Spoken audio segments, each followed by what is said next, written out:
مومن جو فدا نقش کفے پائے نبی ہو زہر قدم آج بھی عالم کا خزینہ، گر سنت نبوی کی کرے پیروی امت،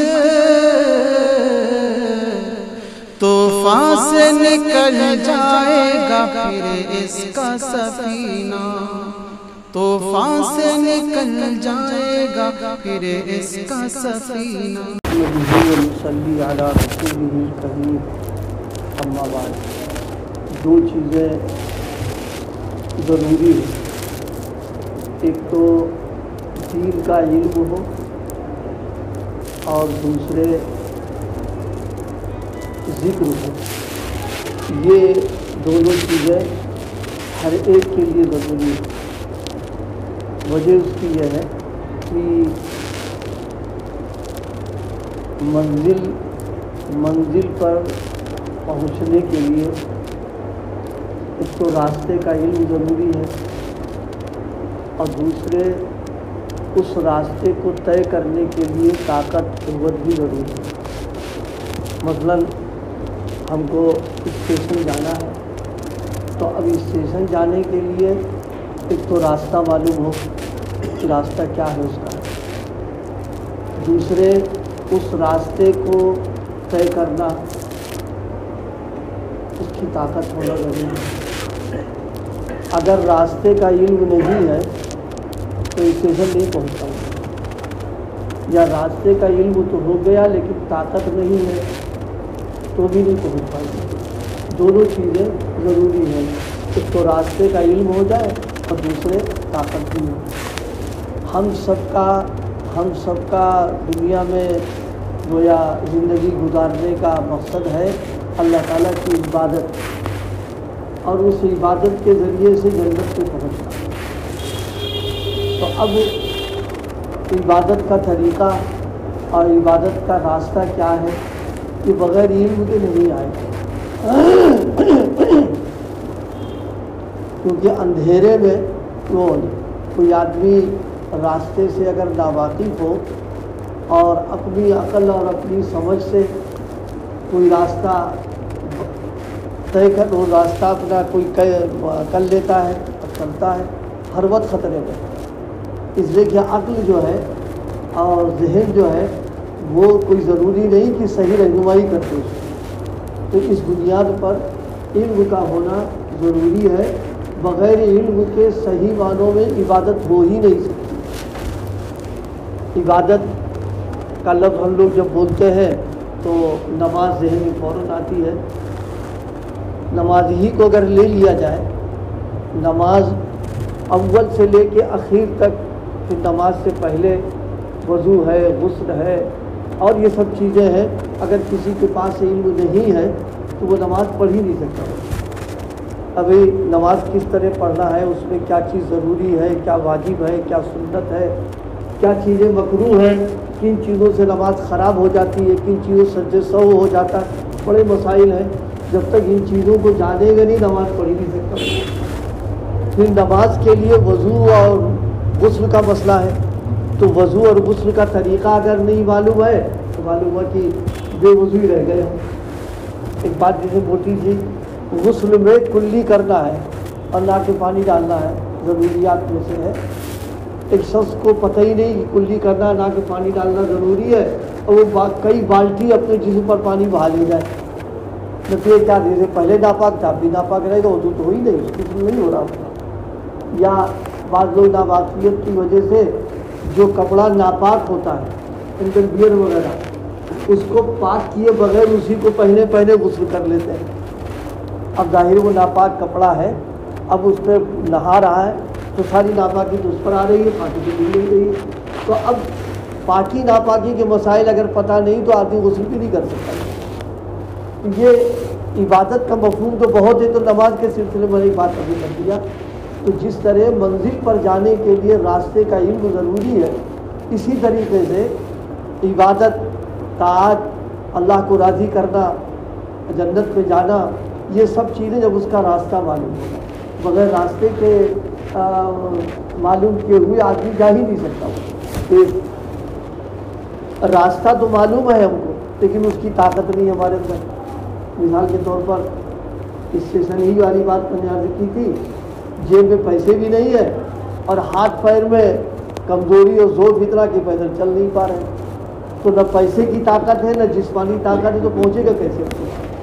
تو جیسے اسٹیشن پہنچنے کے لیے طاقت ضروری ہے بغیر اس کے نہیں چل سکتا ہے وہ, اسی طریقے سے دین علم پر عمل کرنے کے لیے ذکر ضروری ہے, کیونکہ ذکر کی بنیاد پر ایک طاقت پیدا ہوتی ہے اور وہ طاقت کے ذریعے سے آدمی علم پر عمل کرنے جاتا ہے. تو یہ دو چیزیں ہر ایک کے لیے ضروری ہے, علم کا ہونا, ذکر کا ہونا. علم سب کا عالم ہونا ضروری نہیں ہے, ضرورت کے بقدر علم ہو اس کے پاس, یعنی اتنا ہو کہ مسلمان بن کر کے زندگی گزار سکتا ہے, اتنا علم ہونا ضروری ہے. پھر یہ کہ اب اس کو طے کرنے کے لیے طاقت ضروری, طاقت ہے اللہ تعالیٰ کا ذکر کا. جتنا ذکر کریں گے اتنا ہی روحانی نورانی اعتبار سے طاقت پیدا ہوگی اور وہ انسان کو عمل کرنا اس کے لیے آسان بنا دے گا. علم بغیر ذکر کے اور ذکر بغیر علم کے مفید نہیں ہے. علم اگر بغیر ذکر کے ہے وہ بھی وبال جان ہے, اور ذکر بغیر علم کے ہے تو وہ بھی انسان کے لیے وبال جان بن جائے گا. اس کو سمجھانے کے لیے, سمجھنے کے لیے یوں سمجھے جیسے ٹرین ہے, ٹرین چلے گی جب لوہے کی دو پٹریاں ہوں اور ساتھ میں اس کے اندر بجلی ہو تب چلے گی. وہ معلوم ہے کہ جناب پٹریاں تو موجود ہے, یعنی جو راستہ ہے اور بجلی ہے نہیں, تو دھکے دے کے تو چلا نہیں پائے گی. اس کو کہاں تک چلائے گا؟ تھک کے بیٹھ جائے گا.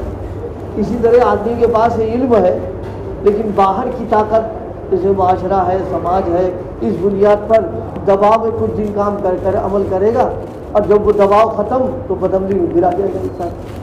تو اب اگر اندر کی طاقت موجود ہے جیسے اسٹیم بھی, بجلی بھی ہے اور جناب والا لوہے کی دونوں پٹریاں بھی ہیں, گاڑی آرام سے چل جائے گی. لیکن اگر بجلی تو ہے لیکن لوہے کی دو پٹریاں نہیں ہے اور چلا دیا ٹرین, وہ زمین میں دھسے گی اور جتنے سارے لوگ سب چلے جائیں گے. ایسے ہی ذکر کی بنیاد پر جو طاقت ہو رہی ہے تو اس طاقت کو اس کا استعمال جب صحیح ہوگا جب صحیح راستے پر رہیں گے. اگر راستہ اور علم ہے ہی نہیں تو اب وہی طاقت انسان کو جو گمراہی میں ڈال دے گی. اس بنا پر علم اور ذکر دونوں کا جوڑ ہے کہ علم بھی ہو ذکر بھی ہو. تو یہ ہر مسلمان کے لیے ضروری ہے, نہ بہت ذکر کرنا, تھوڑا بہت ذکر کرتا رہے. علم بہت نہیں ہے, تھوڑا بہت علم ہے. اور علم حاصل کرنے کا بہت آسان طریقہ آج کل تو بہت آسان ہے. موبائل سبھی کے پاس ہوتے ہیں اور شہر میں اپنے ضلع میں علماء سے رابطے بھی ہوتے ہیں, ان سے تعلقات بھی ہوتے ہیں. بس کوئی کام کرنا ہو موبائل سے رابطہ کر کے پوچھ لے کہ یہ کام کیسے کرنا ہے, اس کا شرعی حکم کیا ہے, حلال ہے, حرام ہے, جائز ہے, ناجائز ہے, صحیح غلط کیا ہے. بہت آسان, چند لمحوں کے اندر رابطہ کیا معلوم ہو گئی بات, تو یہ راستہ مل جائے گا. اب اسی کے ساتھ میں ذکر اگر کر رہے ہیں تو اس راستے پر چلنا بھی آسان ہو جائے گا آدمی کے لیے. تو علم بھی ضروری, ذکر بھی ضروری. حضرت اقدس مولانا محمد الیاس صاحب نور اللہ مرقدہ نے دین کے کام کرنے والوں کے لیے دونوں چیزوں کو ضروری قرار دیا. میں نے تھوڑا سا کیا ایک مسلمان کے لیے دونوں چیزیں ضروری ہیں, علم بھی اور ذکر بھی. حضرت نے دین کے کام کرنے والوں کے لیے خاص طور پر توجہ دلائی کہ اگر ذکر اور علم دونوں نہیں ہوں گے تو یہ فتنہ بن جائے گا, وبال جان بن جائے گا. اس سے دونوں چیزوں کا اہتمام, علم کا بھی اہتمام ہو, ذکر کا بھی اہتمام ہو, دونوں کی فکر پر اتنا ہو جائے. ہم یہ طے کر لیں کہ کوئی کام جس کے بارے میں ہم کو پتہ نہیں ہے کسی جاننے والے سے ہم پوچھ لیں گے, وہ اتنا طے کر لیں, علم بہت آسان ہو جائے گا. کوئی بھی کام کرنا علماء سے رابطہ کر لیا جائے اور ان سے معلوم کر لے, اس کو کرنا شروع کر دے. اسی طرح ذکر کے تعلق سے تھوڑا بہت ذکر روزانہ ضرور کرتا رہے تاکہ وہ اسٹیم بنی رہے اندر. تو علم آئے گا, راستہ ملتا رہے گا, روشنی اور ذکر آئے گا تو راستے پر چلنا آسان ہو جائے گا. ان دونوں میں کوئی کمی پڑے گی تو بدعملی اپنے آپ پیدا ہو جائے گی, کیونکہ علم اگر نہیں ہے تو بدعملی تو اپنے آپ ہی ہے وہ تو. اور اگر ذکر نہیں ہے تو علم پر عمل نہیں ہوگا, علم پر عمل نہیں تو بدعملی کرے گا آدمی وہاں پر جا کے. تو دونوں چیزوں کا حضرت نے فرمایا کہ کام کرنے والوں کے لیے فرمایا کہ دین کا اگر علم ہی نہ ہو تو اسلام اور ایمان محض رسمی اور برائے نام رہے گا، اور اللہ کے ذکر کے بغیر اگر علم ہو تو وہ بھی سراسر ظلمت ہے۔ اس لیے اگر علم دین کے بغیر ذکر اللہ کی کثرت بھی ہو اس میں بھی بڑا خطرہ ہے۔ جیسے میں نے کہا کہ بجلی تو ہے انجن میں اور پٹری ہے ہی نہیں اور چلا دیا اس کو تو ظاہر سی بات وہ دھنسے کے اندر جا کر کے، اور جتنے لوگ بیٹھے سب اپنے کام سے چلے جا کے سب۔ تو اس لیے دونوں چیزوں کا اہتمام اللہ پاک ہم سب کو توفیق عطا فرمائے، علم کی بھی اور ذکر کی بھی۔ علم ملے گا علم والوں سے اور ذکر ملے گا ذکر والوں سے، تو قاعدے کی بات ہے۔ اگر کوئی پھل لینا ہے تو اس پھل والے کے پاس جائیں گے تب ملے گا، تو علم اگر لینا ہے جو علم والے ہیں، علماء ہیں، مفتیان کرام ہیں، دین جاننے والے لوگ ہیں، ان سے علم مل جائے گا ہم کو۔ اور ذکر اگر لینا ہے تو ذاکرین سے، جو ذکر والے جو ذکر کو مشغول ہیں، جن کو اہل اللہ کہتے ہیں، ان سے یہ چیز ملے گی۔ دونوں سے رابطہ بنا رہے گا تو گاڑی چلتی رہے گی، منزل پہنچ جائیں گے ہم اس پر۔ اور اگر ان دونوں چیزوں میں ہماری کوتاہی رہی، علم کے اعتبار سے یا ذکر کے اعتبار سے، اور ایک بات ذہن میں رہے، علم کی اگر کمی ہے، ذکر کی کمی ہے، تو یہ قیامت کے دن جواب دہی کا ذریعہ بنے گا۔ کیونکہ اگر علم ہمارے پاس نہیں ہے تو اللہ تعالیٰ پوچھیں گے کہ تم کو عبادت کے لیے بھیجا تھا، تم نے بغیر علم کے کیا کیا تم نے؟ وہاں ہمارا یہ عذر کام نہیں کر سکتا کہ صاحب دکان میں تھے یا ملازمت میں تھے یا کھیتی باڑی میں تھے۔ اس کا یہ تو وسائل زندگی ہے، مقاصد زندگی تو اللہ تعالیٰ کی عبادت کا کرنا ہے کہ جو کام بھیجا گیا تو وہ کام تو کیا نہیں، وسائل میں لگے رہے۔ ظاہر ہے کہ وسائل میں لگ جانا یہ مقاصد کو چھوڑنے کے لیے بہانہ نہیں بن سکتا۔ اس پر مثال کے طور پر کسی ملازم کو ہم بازار بھیج دیں کہ بھائی جاؤ فلاں سامان لے کر کے آؤ، اب وہ سامان لانے کے بجائے وہ ملازم دوستوں سے یاروں سے ملاقات کر رہا، گھوم رہا، ٹہل رہا، سب کر رہا، اور خالی ہاتھ لوٹ کے آ جائے۔ اب آپ بتائیے اگر خالی ہاتھ لوٹ رہا تو یہ مجرمانہ عمل ہے کہ نہیں اس کا؟ یہ اس لیے کہ سارے جو تم نے دوسرے کام کر رکھے ہیں وہ مقاصد میں سے تھوڑی رہتے، وہ تو غیر ضروری کام تم نے شروع کر دیا۔ اس لیے بھائی ہم کو اس کی فکر ہونا چاہیے کہ اپنی مشغولیتوں کے ساتھ ان دونوں چیزوں پر توجہ دینا، دین کا علم بھی حاصل کرنا، ایک ایک بات آدمی سیکھتا رہے، بہت ساری باتیں مل جاتی ہیں۔ اسی طریقے سے ذکر کا کرنا، ذاکرین سے ربط کر کے تھوڑا بہت ذکر کا اہتمام کریں تاکہ راستہ بھی رہے اور اس راستہ طے کرنے کی طاقت بھی رہے ہمارے اندر۔ اللہ پاک عمل کی توفیق